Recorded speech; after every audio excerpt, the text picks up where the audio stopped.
Bonjour à tous, aujourd'hui je vous propose, exercice sur les vecteurs, démontrer trois égalités. On va considérer A, B, C, D, 4 points du plan. Voilà. Il va falloir démontrer que des choses sont vraies. Première égalité à démontrer, donc, comment démarrer? Quand vous voulez montrer que deux choses sont égales, eh bien, on part de l'une en transformant pour arriver à l'autre. Donc vous pouvez partir du côté gauche pour arriver au côté droit, c'est ce qu'on va faire ici. On pourrait aussi partir du côté droit pour arriver au côté gauche, ici ça serait très difficile. Donc on va partir du côté gauche, et donc de AC plus BD plus CE plus DA. Là on n'a pas trop de choix. Surtout, on ne dit pas que ça fait le vecteur nul, c'est très faute de rédaction. On va partir d'ici, et on va le transformer. Le transformer en utilisant ce qu'on sait sur les vecteurs. On ne sait pas tant de choses que ça, parce que c'est une somme. Donc les choses qu'on sait sur les sommes de vecteurs. Une première chose que vous savez, c'est que quand on fait une somme U plus V, on peut très bien faire V plus. On peut changer l'ordre. Alors vous allez me dire, mais à quoi ça peut servir de changer l'ordre? Eh bien, ça peut servir parce que ça va nous permettre d'utiliser une deuxième relation. Et celle-là, elle a un nom, une relation de Schall, qui dit que quels que soient les points ABC, AB plus BC, le premier vecteur finit par B, le deuxième commence par B, on les ajoute, eh bien, on peut remplacer, réduire cette somme. AB plus BC vaut le vecteur AC. Donc ça, c'est la relation de Schall. La première propriété d'ailleurs a un nom. On dit que l'addition est commutative. Alors, ici, je vais plutôt écrire dessous, on va changer l'ordre, de façon à pouvoir enchaîner comme ça les additions. Alors, j'ai un vecteur AC. Qu'est-ce qui serait pratique d'avoir à côté? Eh bien, il serait pratique d'avoir un vecteur qui commence, donc plus un vecteur qui commence par C. Et ici, c'est ce que j'ai, vous voyez, je vais mettre CE. Alors, pourquoi c'est intéressant de mettre CE? Eh bien, parce que vous avez AC plus CE, c'est la relation de Schall, avec d'autres lettres. AC plus CE, j'écris tout de suite, ça va valoir AE. Graphiquement, à chaque fois, il faut l'illustrer. Donc, on part de A, on fait un déplacement qui nous mène à C. Donc, on a ici un représentant du vecteur AC. Ensuite, je pars de C pour aller à E. J'ai donc un représentant du vecteur CE. Le déplacement résultant de ces deux déplacements, vous voyez, c'est un déplacement qui m'a amené de A jusqu'à E. Je peux donc lui donner le nom AE. Donc AC plus CE, c'est bien AE, c'est la relation de Schall. Alors ici, évidemment, je me suis occupé de AC, de CE, et on peut continuer. Qu'est-ce qui serait bien après d'avoir après un déplacement CE? Eh bien, un déplacement qui commence par E, donc un déplacement EB. Voilà. Et après, il me reste BD et DA. Ici, vous voyez, EB. Eh bien, ce qui serait très bien d'avoir après EB, c'est un déplacement qui commence par B. Donc un BD. Et il me reste à la fin un déplacement DA qui est parfait. Pourquoi? Oui, alors je vais faire vraiment doucement. Ici, j'ai donc regroupé AC plus CE pour donner AE. Ensuite, je peux faire de même ici. EB plus BD, c'est la relation de Schall. J'ai un déplacement ici qui me mène en B, qui redémarre en B. Donc EB plus ED, ça me donne donc ED plus DA. Et on continue. Ici, alors vous avez le choix dans l'ordre, mais AE plus ED, c'est encore une relation de Schall. AE plus ED, ça fait donc AD. Et il nous reste AD plus DA. Et encore une fois, vous avez AD, DA.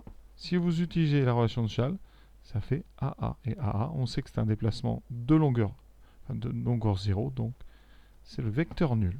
Alors pour régler le AD plus DA, il y a d'autres façons de faire. Vous pouvez aussi dire que AD, c'est moins DA. Ça, c'est des choses qu'on peut faire avec le vecteur. On peut changer l'ordre des lettres à condition de mettre un moins. Donc, quand vous avez AD plus DA, eh bien, ça veut dire que c'est AD moins, ici, AD. Et AD moins AD, ça s'annule, il reste le vecteur nul. Il ne reste pas 0, il reste le vecteur nul. Voilà. Alors moi, j'ai fait ça dans un certain ordre. Bien évidemment, c'est ça qui est intéressant, on peut faire ça de multiples façons. À la fin, de toute façon, vous devez tomber sur le vecteur nul.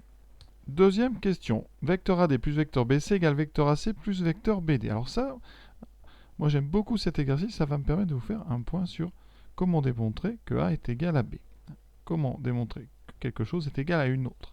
Alors la première chose qu'il faut éviter, c'est de partir de A égale B. C'est-à-dire vous ne partez pas de la conclusion. Ça, c'est une mauvaise habitude. On peut le faire, mais il faut vraiment savoir bien rédiger et l'expliquer. Donc, la plupart du temps, on va partir, par exemple, du côté gauche, en mettant A égale, on va le transformer et on va essayer de revenir à B. Ça, c'est la méthode numéro 1. On part de gauche et on transforme en arrivant à droite. Il y a une deuxième méthode. On peut aussi partir de la droite, de B, en le transformant, on trouvera A. Ça peut être utile quand on fait ça en algèbre, par exemple avec des développements et des factorisations. C'est beaucoup plus facile de développer que de factoriser. Donc, on part souvent de la forme factorisée, on la développe. Et il y a une troisième méthode. On peut essayer de calculer A moins B et de montrer que A moins B vaut 0. Si A moins B vaut 0, eh bien, ça veut dire que A est égal à B. D'accord? Donc, c'est les trois méthodes. Je vais faire les trois pour montrer que on s'y retrouve dans les trois cas.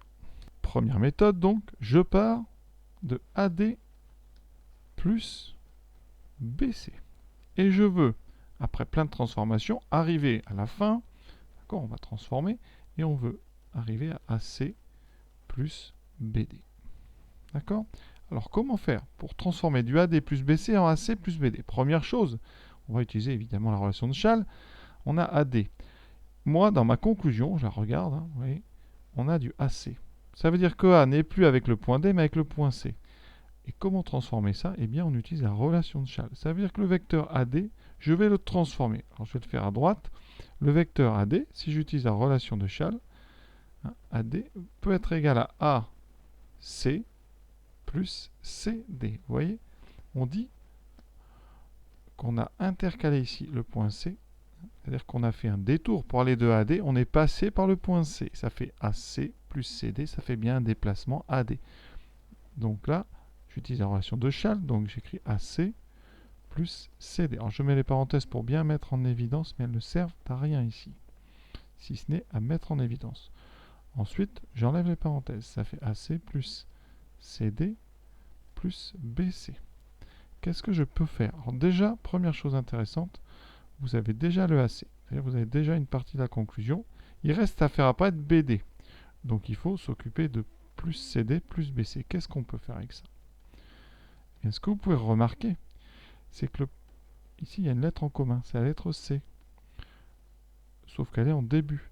Ici, donc on va changer l'ordre. On va écrire plus BC plus CD. J'ai juste, vous voyez, utilisé ce qu'on appelle la commutativité. Et qu'est-ce que je peux faire après? Bien, vous voyez, j'ai BC plus CD. J'utilise encore une fois la relation de Schall, mais cette fois-ci dans l'autre sens, pour réduire BC plus CD va être égal à BD. Et on est arrivé à notre conclusion. Et donc après, en conclusion, qu'est-ce qu'on peut faire? Mais on peut réécrire donc AD plus BC est bien égal à AC plus BD. Pour ceux qui sont un petit peu feignants, on peut aussi se contenter d'écrire CQFD, ce qui signifie ce qu'il fallait démontrer. Ça évite de recopier la conclusion. Deuxième méthode à présent, on part de la droite. Donc de AC plus BD. Et je veux transformer AC plus BD en AD plus BC. Comment faire? Eh bien c'est la même chose. On regarde ce qu'on a et ce qu'on veut. On veut du AD, donc je dois faire disparaître AC. Et donc pour faire disparaître AC, je vais le transformer, je ne l'annule pas. Et donc je vais transformer AC en quoi? Moi je veux du AD, donc je vais transformer AC en AD plus DC. C'est encore une fois la relation de Schall. Il n'y a que ça, des relations de Schall. Donc AC, ça fait AD plus DC. Je ne mets pas les parenthèses, vous avez bien compris que ça c'est le vecteur AC et je rajoute BD. Et maintenant je fais un petit point. De ma conclusion, j'ai déjà AD. Il me reste donc à transformer le reste en BC. Comment faire? Bien, on remarque, la lettre D apparaît deux fois, donc je mets le vecteur de façon à ce que ça se voit bien. Je change l'ordre, ça fait plus BD plus DC. Et là, BD plus DC, je mets en évidence ce point D qui va faire ici en fait le lien entre les deux. C'est des vecteurs bout à bout. Ici, ça fait plus BC. Et c'est ce qu'on voulait. Donc on écrit CQ FD. Vous voyez, c'est aussi simple ici de gauche vers la droite ou de droite vers la gauche. Troisième méthode de démonstration. je vais donc ici, je vais montrer, alors là je le dis, hein, montrons que AD plus BC moins AC plus BD, montrons que cette différence, elle vaut le vecteur nul. Donc, bien, je vais partir de AD plus BC moins AC plus BD, et je vais montrer par des transformations que c'est bien égal au vecteur nul. L'avantage ici, on connaît l'objectif, c'est un objectif assez simple, c'est le vecteur nul. Alors, première étape, on a AD plus BC. J'enlève les parenthèses. Donc moins AC, moins BD. Maintenant, je vais me débarrasser des moins. Ça fait donc plus CA plus DB. Qu'est-ce que je peux faire? Alors, première chose, on va essayer d'enchaîner les vecteurs. Vous voyez, on a AD. Alors, qu'est-ce qui serait bien d'avoir à côté de AD? Eh bien, ça serait bien, vous avez bien compris la relation de ça serait bien de mettre DB. Comme ça, AD plus DB vont très bien s'ajouter. Ensuite, après le B, ça serait bien de mettre BC. Et ensuite, ça s'enchaînera bien avec CA. On en est donc ici à une somme encore de 4 vecteurs. Mais avec Chal, eh bien, on va rapidement raccourcir cette somme. On a ici AD plus DB. D'accord? Donc AD plus DB, ça va faire AB. Mais une fois que vous aurez ce AB, eh bien, vous allez pouvoir faire ici une deuxième fois Chal, parce que on pourra rajouter, et après une troisième fois, on aura C et C. Et donc ça s'enchaîne très bien. Pour détailler, ça fait AB plus BC plus CA. Ensuite, ça fera AB plus BC qui donne AC plus CA. Et encore une fois, AC plus CA, ça fait AA. Et ça donne le vecteur nul. Alors moi, j'ai regroupé progressivement. Certains pourront faire autrement. Vous voyez, quand on a AD plus DB, on peut faire AB, ça d'accord. Mais à côté, BC plus CA peut faire aussi BA. Et donc, ça donne encore une fois AA. Voilà. À vous de voir dans quel ordre vous ferez les sommes. À la fin, de toute façon, vous devez tomber sur un vecteur du type AA ou BB, ou alors CC ou DD, etc., qui est un vecteur nul. Donc, vous voyez, 3 façons de démontrer. Donc, à vous de voir, hein, d'adapter en fait votre démonstration à ce que vous allez réussir à faire. Si vous sentez que vous allez réussir à bien transformer, vous pouvez partir de A pour aller vers B, enfin de gauche pour aller vers droite. Si vous sentez que ça va être difficile, vous mettez tout du même côté par une belle soustraction, hein, ici, et vous essayez de montrer que ça fait 0 ou vecteur nul ici quand c'est des vecteurs. Troisième, donc égalité à démontrer, celle-ci. Alors, quand il y a comme ça plein de vecteurs partout, ça peut être intéressant de tout mettre à gauche, parce que ça peut être difficile, hein, de transformer le côté gauche en côté droit. Donc ici, ce que je vous propose, c'est de calculer donc AB moins CD moins AB moins BA moins DA plus BC. D'accord? Et ici, on indique bien, hein, on va montrer que cela vaut donc le vecteur nul. D'accord? Ça sera plus simple comme objectif, parce qu'il y a beaucoup de termes quand même. Donc ici, AB, alors on va essayer peut-être de se débarrasser de plein de choses. Alors si j'enlève déjà toutes les parenthèses, on va faire un petit premier bilan. Donc moins AB, moins BA, donc plus BA, moins DA, moins BC.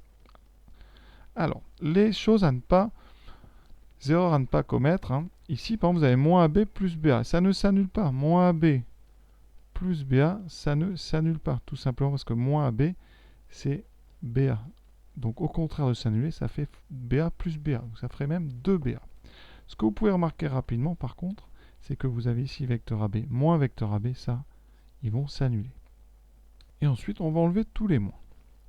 C'est d'ailleurs l'intérêt de ces exercices, hein, c'est de s'entraîner petit à petit à s'habituer au moins, à la relation de Chal, à la distribution.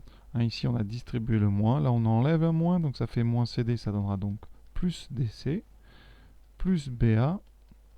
Ici, moins DA, ça fera plus AD. Et moins BC, ça fera plus CB. Et après, on essaie de voir. Il faut montrer que ça fait un vecteur nul. Donc, on essaie de regrouper des choses ensemble. Vous voyez, on a BA plus AD. Regardez bien ici. BA plus AD. Donc ça va faire, d'après la relation de Chal, BA plus AD vaut BD. Alors, Ici, maintenant, on regarde. On a un vecteur DC. Qu'est-ce qu'on peut en faire? Eh bien, DC, ça serait bien, après DC, de mettre CB. Comme ça, DC et CB, d'après la relation de Chasles, ça va faire DB. Et comme après, vous avez le vecteur donc BD, on a donc DC plus CB. Alors, je mets en évidence ici les lettres, que vous voyez bien. Tout à l'heure, qu'est-ce que j'ai fait? J'ai fait donc BA plus AD. Donc DC plus CB, ça fait DB. On a donc DB plus BD. Et DB plus BD, alors soit vous faites Chasles et vous dites que ça fait DD, soit vous voyez que DB, c'est l'opposé de BD, donc la somme des deux s'annule.